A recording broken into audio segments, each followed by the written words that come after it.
You're visiting the Mom Next Door and our stories of faith. I'm glad you dropped by for a visit. Please stay a while and hear what the Lord has done in the lives of moms just like you and me.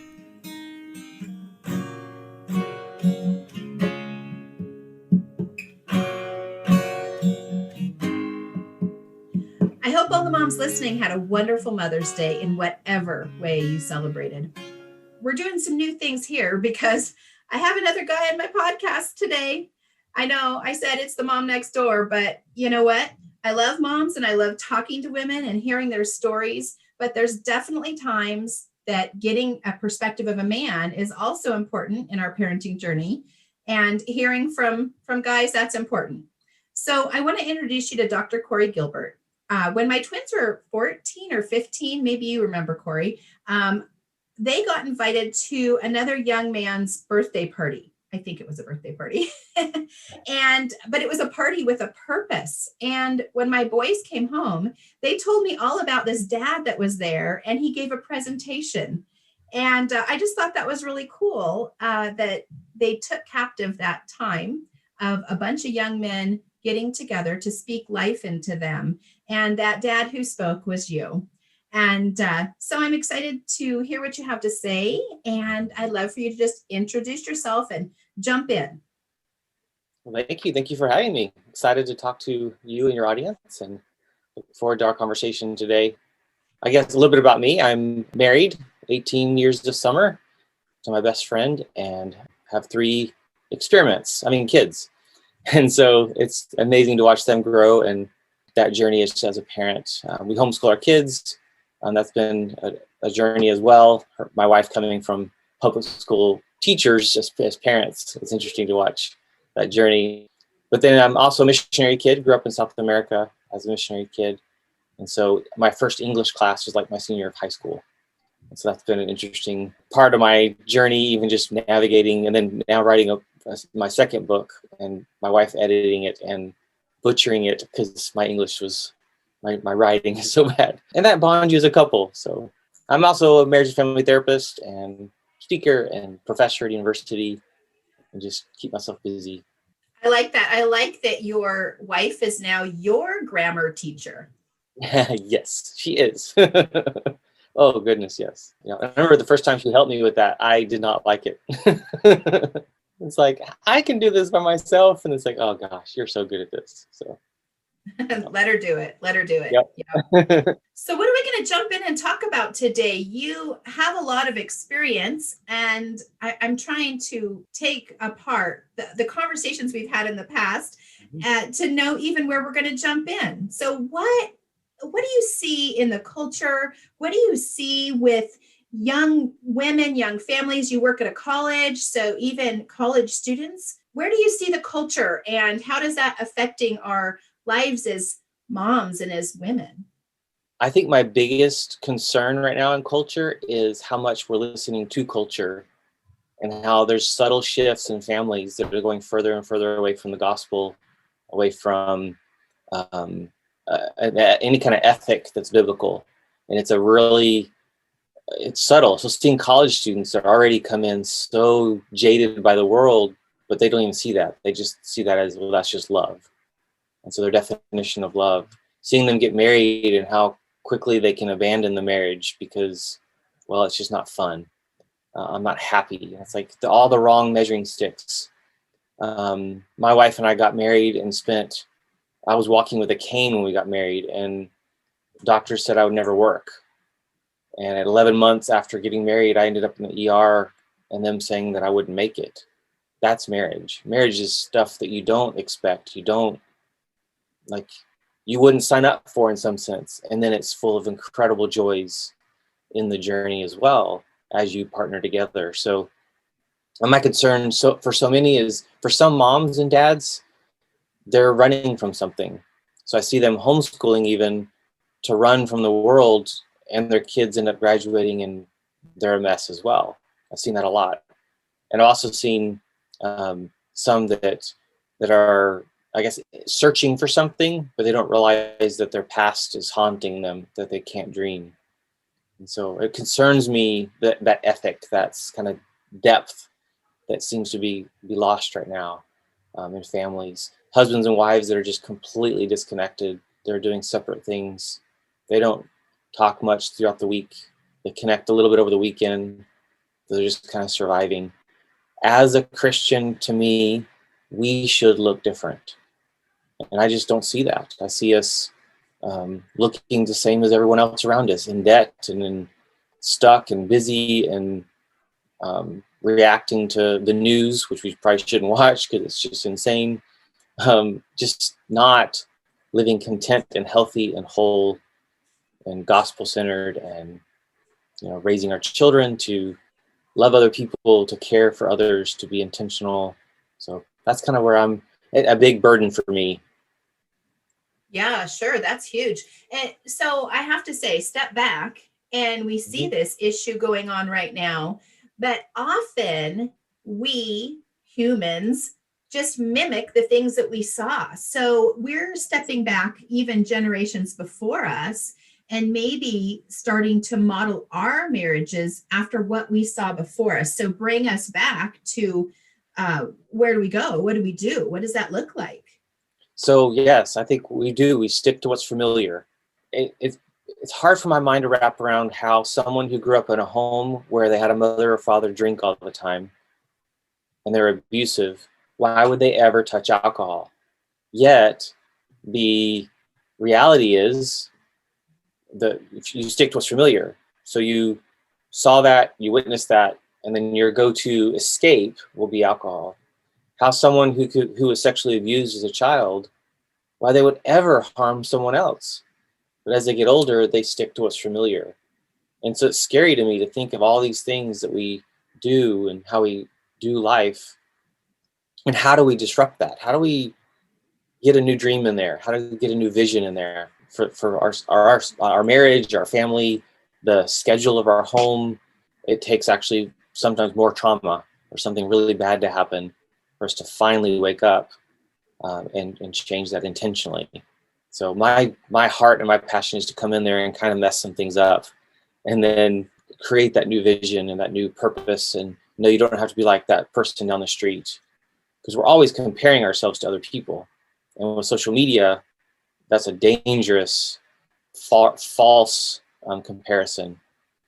Well, I was just talking to a mom a couple of weeks ago, and we were saying it is so hard to separate out the things that we do and our responsibilities as parent, spouse, even our responsibilities to other generations. There's a lot of things we juggle and a lot of plates we carry. So when you get in there and disrupt what's going on, so what you're saying is it's going to hurt maybe, and it may be a little dark before the dawn because you're going to work through some things. So what does that look like? So I have been teaching at a university for 16 years, different universities. And one of the first two classes I started teaching was human sexuality and trauma.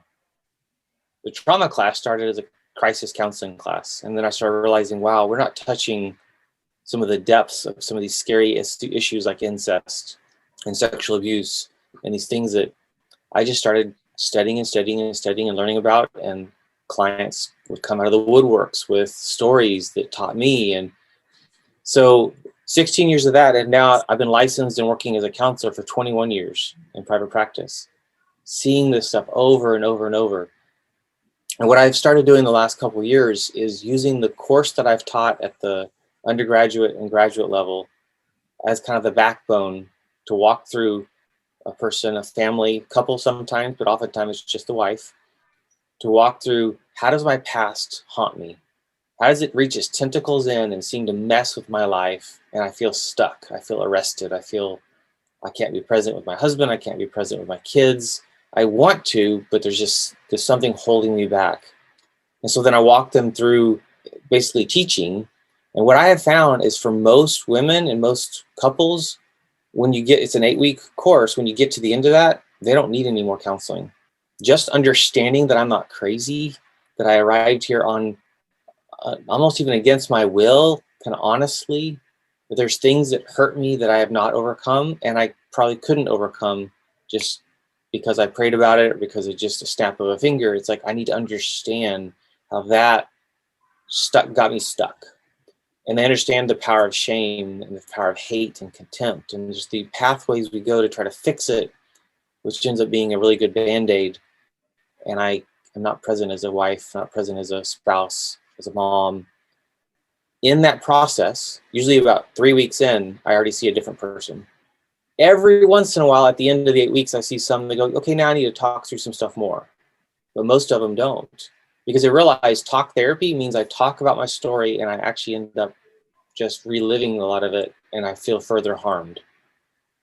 I don't want to relive those things. I want to be free from. I can't erase them, but trauma is stored in a different place in the brain, separate from our other memory. So when I understand how, and the picture I have is it's like in a bubble. So that's why I can recall vividly certain things. Our normal memory is supposed to fade with time. So in that bubble, sometimes the bubble is clear and I have connections between things where a song is played and I know exactly where I'm at, and it's scary. Other times it's real foggy. So there's all these triggers that they take me somewhere and I don't know where. And the goal is to pop that bubble. And then those memories can go back into my filing system and they can fade away like they're supposed to and not be able to reach in and take over. That I'm actually made up of a lot of different parts.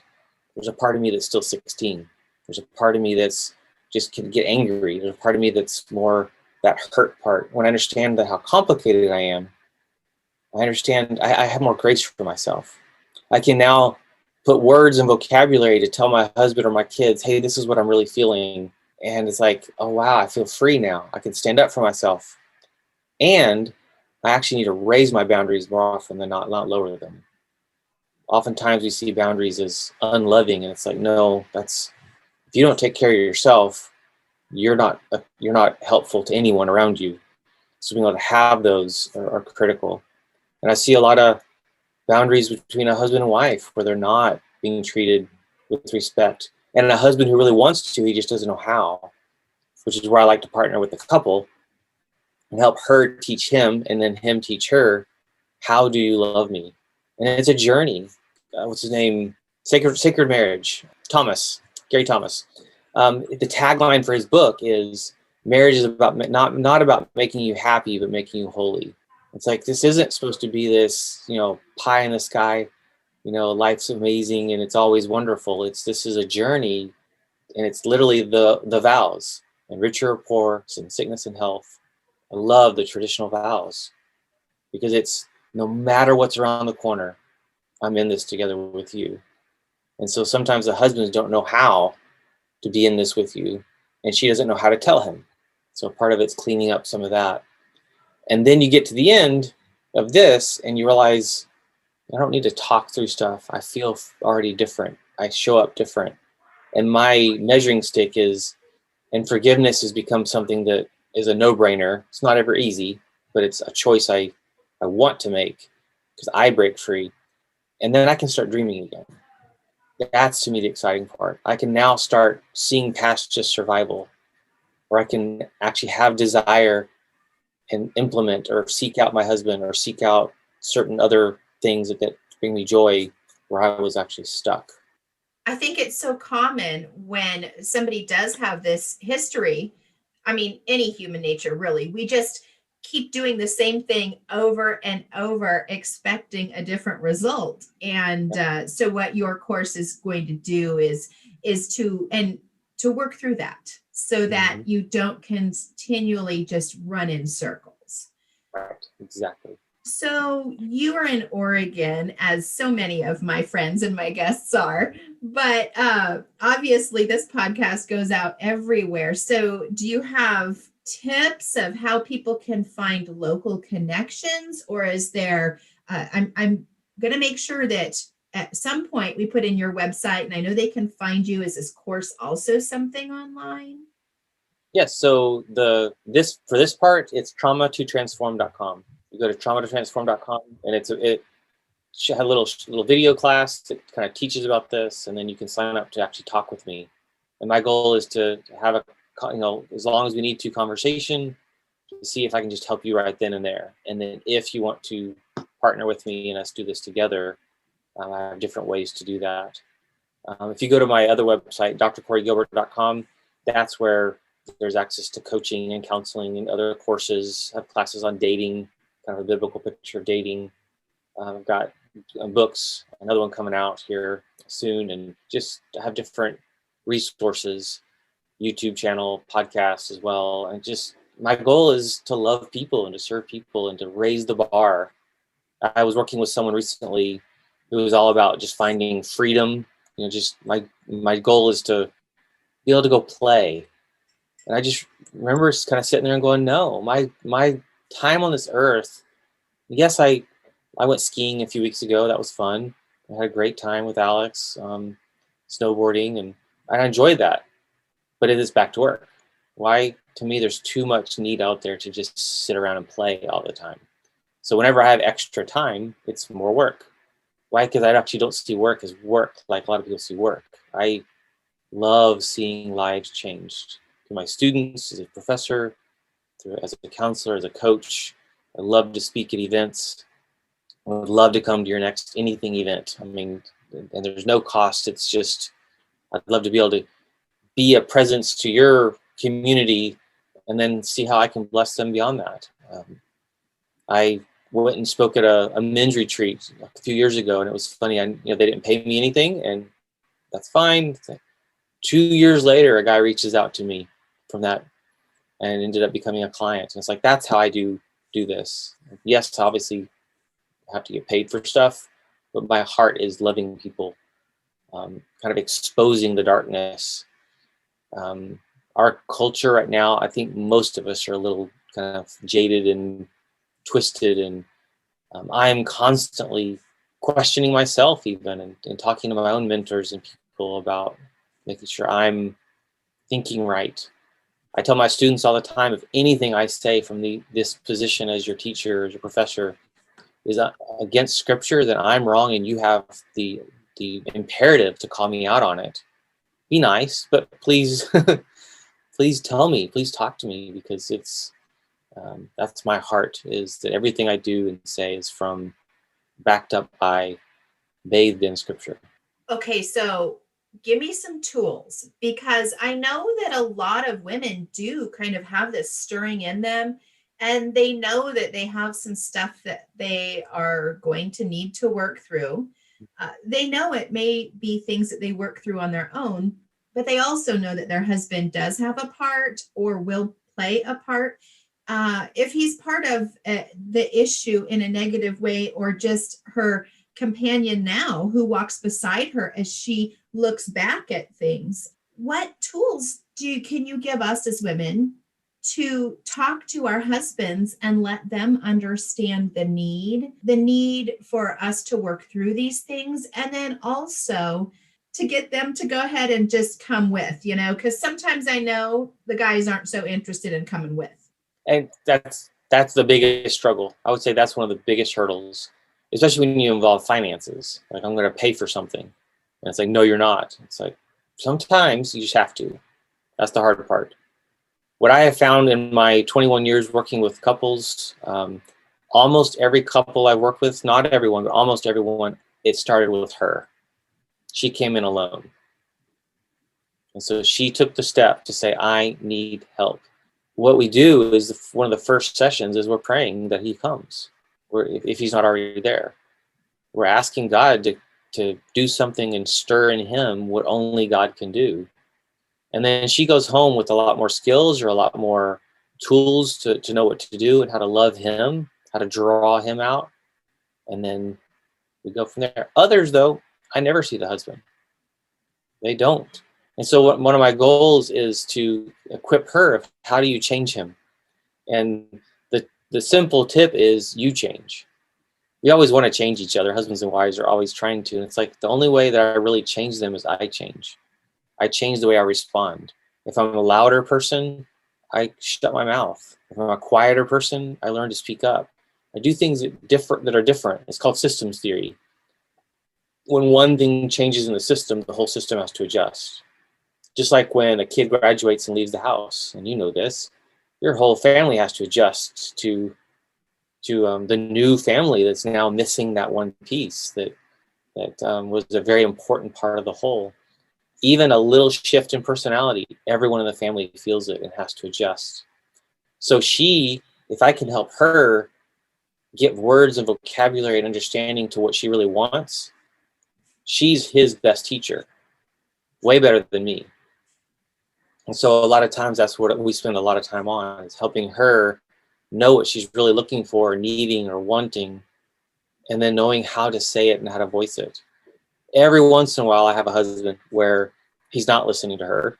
And so someone like me needs to come in and be a little more forceful, as to know this is what she's saying. And I don't like that either, but my desire is to help empower her. Same for parenting. I work with kids some. I don't like it. I actually prefer working more with the parents, because they're the ones on the front lines. They're the ones dealing day to day with the issues. I want to help empower them to lead their kids. When they're younger, that's easier. When your kids are 16, 17, that's a lot more difficult to do. So to give them tools of how to lead this young person versus feeling like you're dragging or you're pushing, so the skills become critical. And what you'll find is most of the stuff is not some radical, crazy shift or change or big mountain to climb. It's little, tiny, subtle things. I'm taking notes here, and I have a few thoughts or questions. Yeah. And one was just an observation that I think sometimes a husband and a wife, or even a parent and a child, we need a translator. And you're kind of the translator, because sometimes we're just speaking in different languages, or we're both trying to express the same thoughts. And maybe we even see things, maybe we even see the exact same thing and have the exact same opinion, but we're not expressing it in a way that conveys that to each other. And so it becomes a stumbling block and a place for contention. And so sometimes just stepping back and having a translator is what we need to be able to work through that and have a better peace in our home. We think back the Mars and Venus book, way back when, John Gray. It's such a cheesy book, really, but it's the idea that we're from different planets. And it's like, we are, but we're not. We're so alike in how we're made, but we think and we see the world so different. I feel like we're trying to erase those differences in our crazy culture, versus celebrate that men are different than women, and the variety of men and the variety of women are unlimited. We're not in little boxes. So how to celebrate? I feel like couples are constantly on different wavelengths. So being able to sync up is a very difficult process. But again, it's often not a huge hurdle. It's more of a small tweak. Sometimes it's just pausing long enough to just be quiet and listen and ask questions to further understand, versus always jumping to our next thing we're going to say in our defense. One of the things you said was shift, and it's not a monumental change, it's a shift. And I was thinking that how you're speaking of shifting our vocabulary and shifting our behavior in a positive way, and then the family sort of recalibrates around that. And then I think so many times we can look back to maybe a hard or negative season in our life and realize that there was a shift there, but it wasn't a shift for the positive. And it was a slow, isn't there a song, The Slow Fade, right? It's a slow fade. It's these little tiny shifts. And that's encouraging to know that we can step in and take those little tiny steps to bring it back around and to change our family. And it'd be okay to do that. It'll be okay that my wife and I are constantly having to make sure we recalibrate. You know, things happen and life happens, and you start realizing, wow, I feel like I'm a million miles away from each other. It's time to just pause, and it could be just a conversation. We're back on the same page again. It doesn't have to be something huge, but life's, I mean, Satan's out to steal, kill, and destroy. He wants you separated. He wants you divided. He wants you against each other. He's using social media and politics, and you just name it. He's dividing families. Right now, families that are so divided over, you don't love me because you won't wear a mask, you know, that kind of stuff. The division over masks, the division over the vaccine, just you name it. My picture of Satan is he's sitting in a big lazy boy chair, kicked back, smoking a cigar, doing nothing, because we're just doing it all ourselves, just living in division versus stop, pause. We're on the same team here. Let's recalibrate, like you said. Let's get onto the same game, the same team, the same planet, if you will. And my goal is to love you. My goal is to support you. My goal is to be your biggest fan. And we lose touch. So give me a few ideas. What is the best prevention for this? Like, I know we don't have a formula exactly, and every couple is different, every family is different, every situation, but are there some repetitive things you see that are potential pitfalls or things we can do to work towards catching this before it becomes an issue? The number one that comes to mind that I'm seeing amongst a lot of couples right now is what I mentioned before of talking. The amount of time couples tend to talk to each other is, I think I've seen one study that said 30 minutes a week. I mean, no, stop, quit your job, move, get into an apartment if you have to. There's no amount of money or job or cool house or fast, whatever kind of vehicle you are fascinated by that's more important than doing life together. So you've created this life that's so separate. It's time to just stop. I had this one couple one time, the husband was a builder and he's building this dream house for the family, plus a million other jobs to make money. And it was a teenage stepdaughter, finally said, I just want you. And you're losing your younger kids too, because you're so focused on this dream, you're missing out on us. And I was like, he all of a sudden just froze. And I also came to Christ during that time, which was really cool. But he froze and realized he was pursuing the wrong part of the dream, if you will. His kids would rather go play and do stuff together than have the stuff, the toys. A lot of divorces, same thing. They have the stuff, I just want you. And yeah, they like the stuff, but in the end, they don't care about the stuff. They just want you. Yeah. So when we think about how we communicate, I think about all the things I've read and been told about communicating with a teen son.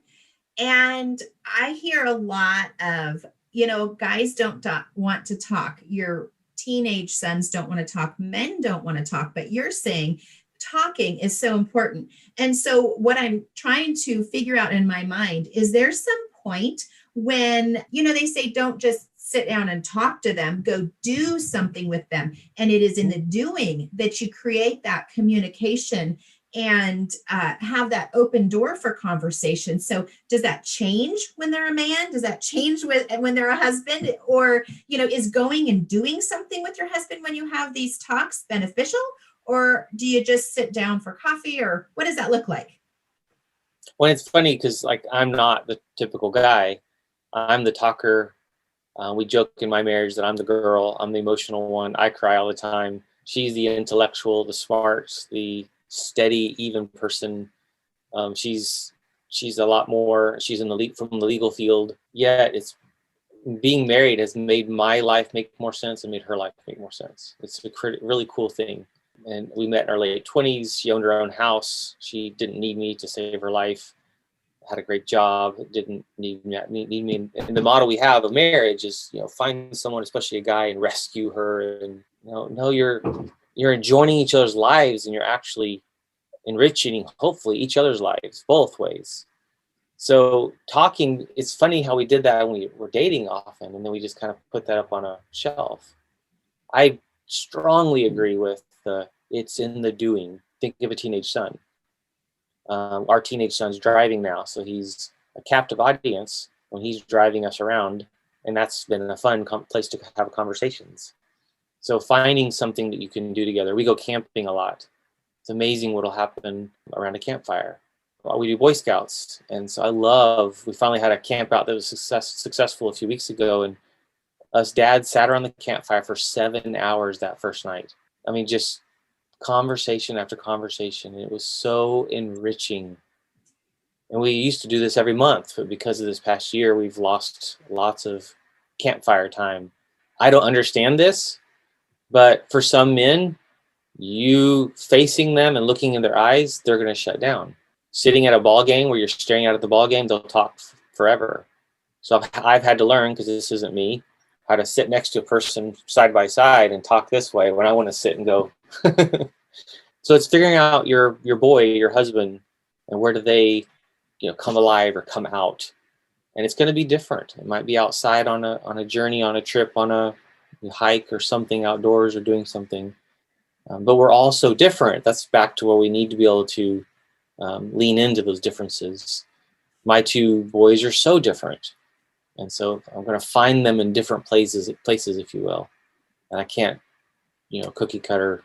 So yeah, the talking is critical. As a husband and wife, finding ways to connect verbally with dreams and burdens and struggles. And I check in often as I can with my wife, make sure are you okay? Is there something I'm missing? Because life can get busy, especially like this season right now, end of the semester and grading. And I check out more, and it's easy to get disconnected. Imperative that we stay on the same page, same team. So in that, so the talking, and you bring up the other part of that, it's adventures. It's doing stuff. My wife can't stand concerts or plays or like big like events. Yet she's bought me tickets to like the Blue Man Group, and she even brought a book to read. She's like, it's going to be boring, but I'm going with you. And she didn't pick her book up. I was so proud of her. She enjoyed it. Or Trans-Siberian Orchestra. Oh, that was the most amazing music. Felt like the best worship time ever. And she's bored out of her mind. So she does stuff with me, and I do stuff with her. And you learn. I'm hearing from young couples right now more than ever, I don't know if we can make it work because we're so different. I'm like, oh gosh. If you were the same, you would cancel each other out. This is a beauty in how different you are, because you're going to experience things because you married that person that you never would have experienced. And it's just supposed to be a good thing. So find beauty in the differences. Yeah, how boring would it be, right? If we were all the same, that would be terrible. It'd be really boring. Yeah. So another one I have, I'm just going to take opportunity of having you here. Yep. So take the conversation that we're having, driving along or sitting out somewhere. How do we take that conversation and make it go from this surface level that doesn't really, like, okay, I'm just doing the weather talk, but what's really on my heart is to go deep. Now, do you have any pointers to that, to just how do we jump in? Nice. There's actually a really cool one that Les and Leslie Parrott came up with for themselves, and then kind of shared it with us, the world. And it's called the withholds. Every single day that goes by, we have things we want to say that we don't say, positive and negative, every single day.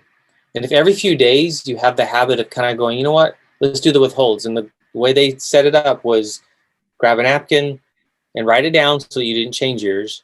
Write it down, 2 positives and 1 negative. The other day you came down the stairs and you're wearing this beautiful dress, and I meant to say how beautiful you were, but yeah, we just rushed out the door and I didn't get to that chance to say, hey, how you were beautiful yesterday. Oh, thank you. And the rule is you can only answer with thank you. So that when you get to the negative one, the other day we were in a group of people and you started talking, and the next thing I know, I was kind of edged out of the conversation, and you kind of moved in, and I'm standing behind you, and I felt so alone in that moment because you were in your element, and I felt like I was being lost. What's the response? Thank you. There's no defense. There's no making excuses or anything in that moment. Wait for a little bit, 20 minutes, heart rate goes down. And then you come back and go, can we talk about that? I'm so sorry. I'm so sorry. Now I'm making connections versus if I just defended myself. And so the goal is to find a pattern that works for you. That's one from Les and Leslie Parrott, that allows you that space to kind of go in there, or that permission to go into some little harder conversations of, I've been thinking that this needs to change in our sex life, or I would love to see this happen more for us, or you know what, you're missing this with the kids. I've hated those conversations. Or my wife has kind of called me out on a parenting thing. But my first reaction now, it wasn't in the beginning. First reaction in the beginning was, how dare you? I'm the one that reads all the parenting books. I'm the shrink. And she's right all the time, every time. But Now my first reaction is, I'm so glad she feels safe enough to say that, because I see so many couples where she wouldn't bring up anything like that because she feels like he would lash out, or he does lash out, and she doesn't feel safe. So husbands, what do we need to do? Create a safe place. Well, wives too, and be someone that actually is willing to go there and listen and say thank you and not defend, and then later have a growing conversation. So I feel like that's a really critical way to get into it, kind of a way to permission to get into those conversations. That's really good. Thank you so much. And it's been great having you here today. I want to have you back another time. And when you come back another time, we're going to talk about the books that you wrote, because those are going to be really helpful for the families to, well, let's just say the title of one of your books is I Can't Say That. And we know that you are a counselor that talks about a lot of hard stuff. And so I want to have you back sometime and we'll chat about the content of those books and how you work through that as a parent.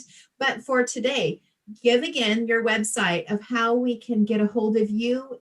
Sure. So the main website is drcorygilbert.com. So drcorygilbert.com.